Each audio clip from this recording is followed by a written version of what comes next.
story is so good. Genius. It's so good. Because okay, so I'm listening to a podcast. Some folks I did a show with some time ago, and I told them, Eloisa, about the show that we've been doing. And I was like, hey, you know, if you guys would plug that, it'd be awesome. I'll push your show. You know, because that's how entertainment works. All right. And they got Mike, do you remember when they got all the way to the end of the show. It's Mongolia? Yeah, Mongolia, Alabama. Okay, they are plugging me. They almost forgot, and then Mike remembered. It was nice. I love these guys so much. Monica and Mike.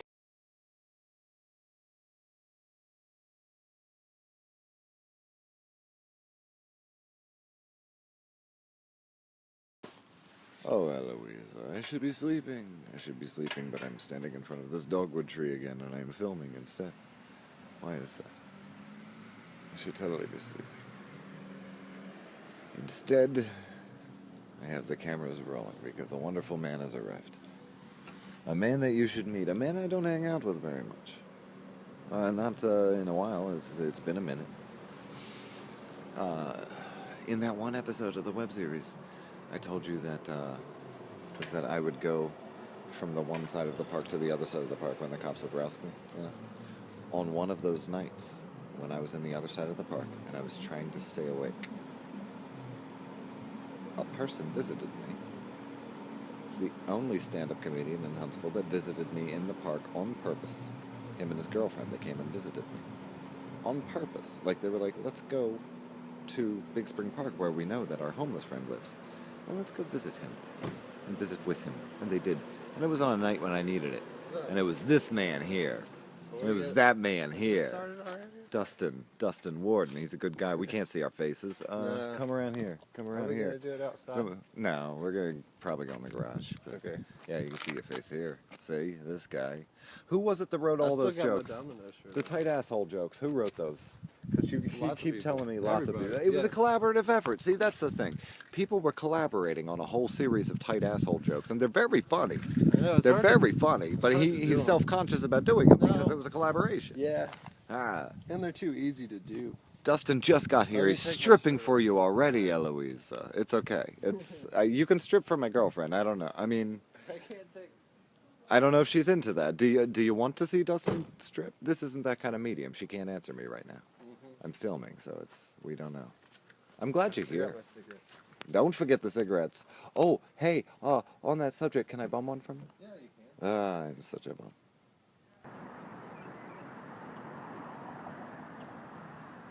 They made a blanket for it. Yeah, we did make a blanket for it. We did. It was nice. Blanket drive. It was the coolest. Anyway, we gave it to the homeless. So, nice.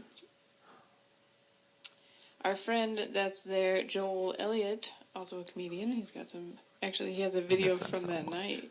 Just take a quick poll. Who says blackface, going in blackface is offensive? Like, all right, maybe not quite enough hands in there.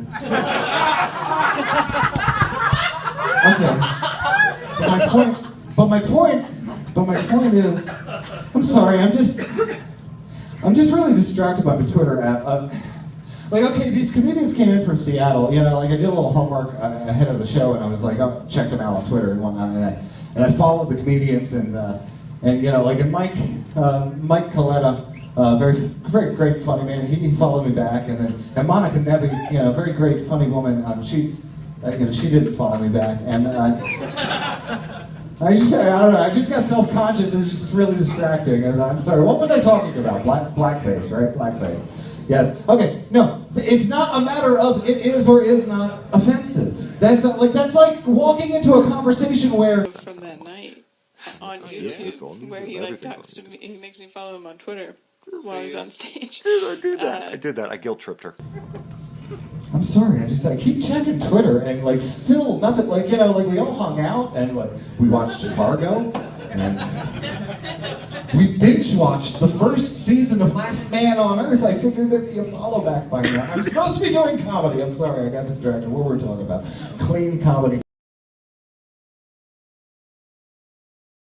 I swear, Governor Bentley looks like John Waters if he shaved his mustache and got slightly more heterosexual. Not much, just like slightly more heterosexual.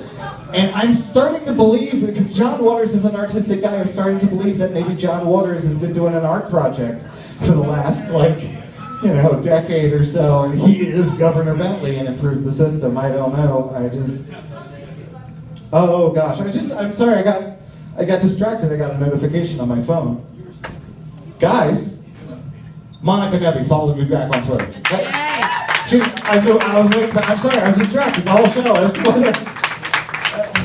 This is so great. We can DM back and forth now and have digital pajama parties, and we can watch the series Fargo, the TV series Fargo, and okay, she just unfollowed me. All right. That actually, the second season, we're on season 2 of a web series that's okay.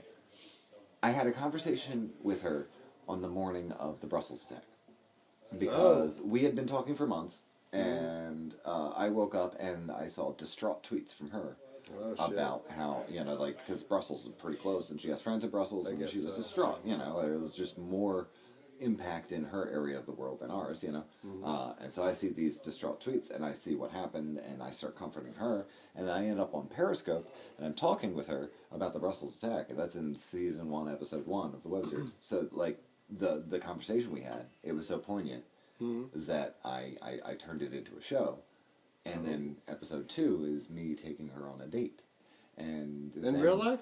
I wish. I mean, like a digital date? As real as possible. Yeah. Like in real life. Did you kiss the screen? Did you put little lips on I gave her a hug. I suggested I'd like to go back to the hotel room, but then I gave her a hug instead. I gave her my coat, the whole gallant, chivalry thing, everything. That was in the first season. You should go back for the first sex season. In the first season? I wanted to have a sex episode where and the whole your dicks idea, and jump against the screen. Well, no, that's for Skype, sir. No, the whole idea with the sex episode, the concept, the idea was going to be camera is on the outside of the garage and facing the door, and I would just keep coming out and being like, "Go away! Why are you still here?" Yeah. Because I thought that would be pretty funny. We never got there. Yeah, it was going to be very Ferris Bueller-ish. But no, we never got there. Aggressive, though. That is, you'd have to way too explain the aggressive. breakup. Exactly, and that's, no. Well, see, here's the thing. Okay, the end of season 1, we made it Facebook official. Because she was down with that. It was Is fine. it like a She reality doesn't need show to- season 1, or what's actually happening, or are you lying the whole time? No, there's been no lying. This is all just as it develops, it's being discussed. Yeah, it's been uber real. So don't lie to her. Don't do No, I don't stuff lie. like I don't lie to her. Don't You do don't any have of to the tell things, me not to but lie I just to only her. gave you suggestions. I'm just Dustin and related. I don't know. Well, see, I'm that's the saying thing. I'm only giving you suggestions about Your being viewpoint on shady. relationships and the fact that you've had a stable relationship with a wonderful girl for as long as I've known you, they just don't make sense in my world. I don't get the advice that you give, but you're in a really good stable relationship. You should meet Tatiana. She's delightful. Eloisa. She is funny. She's great. She's wonderful. A lot younger than me, though. Yeah, but you've had a stable relationship with her. I have, but it's Yeah. very easy. Yeah. It's kind of frustrating sometimes because I kind of feel like I'm in charge too much just because I know a couple more things about stuff. Right. Just because she's young. Right. Yeah, I don't know. It's been so stable. You and Tatiana visited me. That's what I was talking to Eloisa about when you arrived. You guys were the only people that came to visit me downtown when I was living just downtown, And that was an amazing moment. I still remember, that night. It was fun. It was like great Easter every day. It was like Hunt for Joel. It was so much fun. Yeah, because we ran into each other downtown a few times. But that one night was the special one where it was I was literally sitting there thinking I'm trying to stay awake and I wish I had help. And then you guys came walking up and were like, "Hey, what's up?" And I'm like, "Hey, help, sweet, this is great. Help me! I just need to stay awake, guys, because they keep shining flashlights at me, guys." I'm drowning. Oh God, it was so much fun. You're not even in the water. Holy crap! What a time. It's weird. You had a lot more energy and you're more positive then. I was way more positive when I was homeless. Weird, isn't it? Isn't That's it? weird. I When always you- think about that. I was like, why was I might be headed back to positivity. I lost I'm just saying, I lost my job with the Ides of March. I haven't had income for weeks now. So, like, yeah, I might, head for a positive phase in life where I'm like, really, I said something from the stage recently at a mic where it was like, when you have nothing, you get this perspective. You're like, wow, now I think I know what life really means. Yeah. But then when you have next to nothing, when you like start getting some things, then you just feel poor. Yeah. I did that. I guilt tripped her. Anyways, he made an independent film. Ooh. Yeah, it's called A Courtship. Ooh. Yeah, and you can see it. It's on YouTube. Ooh. And it's pretty cool. So you should check it out. Check it God, out. I miss you guys. Good guy. I miss Check you guys. out Joel's Thank you for the plug. movie. I miss you guys. Mm-hmm. That's a good movie plug right there.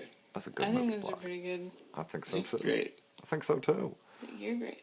Especially because you guys almost forgot. Alright. Guys, you're great. I got Mike, Dope you're Human great. Being. I'm ready. Monica, you're Are great. you ready Okay, for wait. that? You know what? So They can't ready hear for me. it. Are you sure? They can't I'm hear so me. ready. Because I had to drive Unless I from like put Seattle this on to... YouTube. They can't hear. Ooh, I can You had put to this on drive from YouTube. Seattle to Mike, Los you're Angeles. great. Monica, You you're know what great. that Thank you for means. plugging me. I love you guys. You know I love you guys.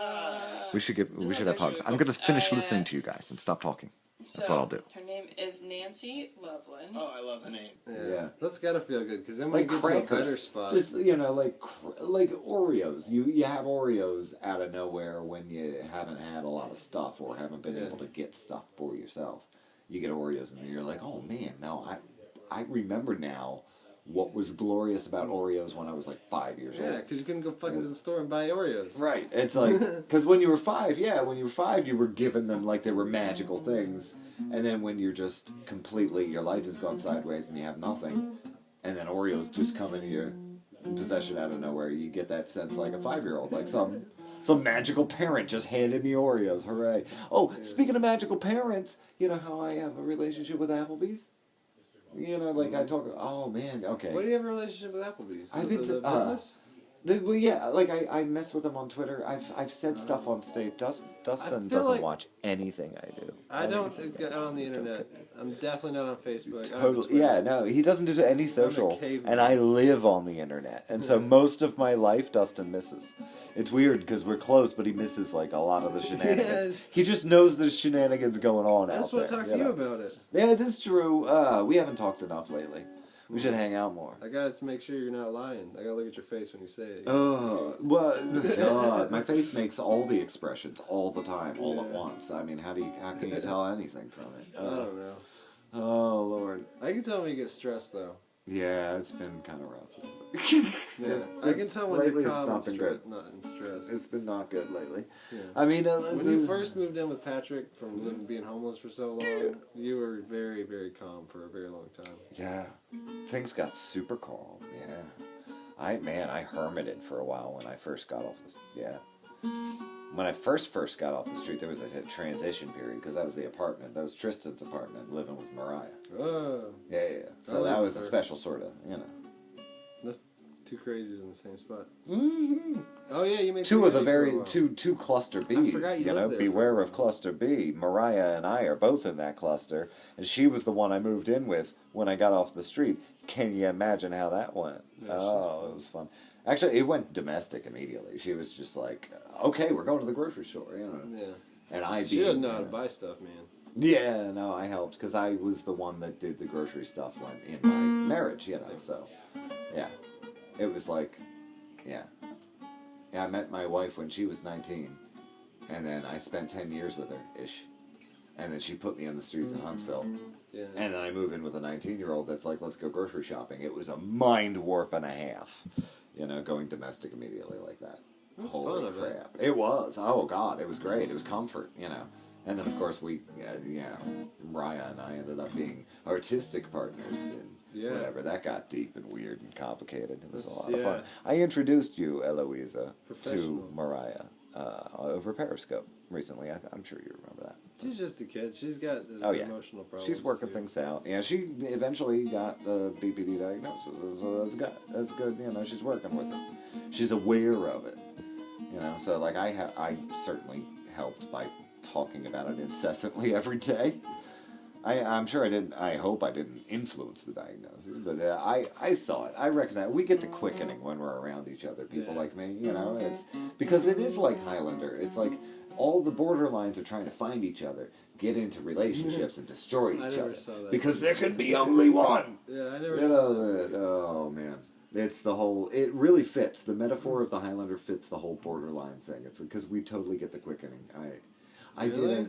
did an open You mic. get all egotistical and shit? Well, okay. Like you get a sense when you're around somebody who is in that same cluster of yeah. the DSM as yourself. And to illustrate my point, I will tell you this. I went to an open mic at Hops Wild. At some place in town that's doing an open mic. Oh, I've heard of that place. Yeah, it's by Marcos. But I'm there, okay, and I walk in and I get the quickening. I look at this girl and I'm like, I think she's borderline. And then I do a set and I talk about borderline personality disorder in my stand-up set because that's what I do. And at the end of the set, she comes up to me and talks to me and says, hey, you know that stuff that you said about borderline?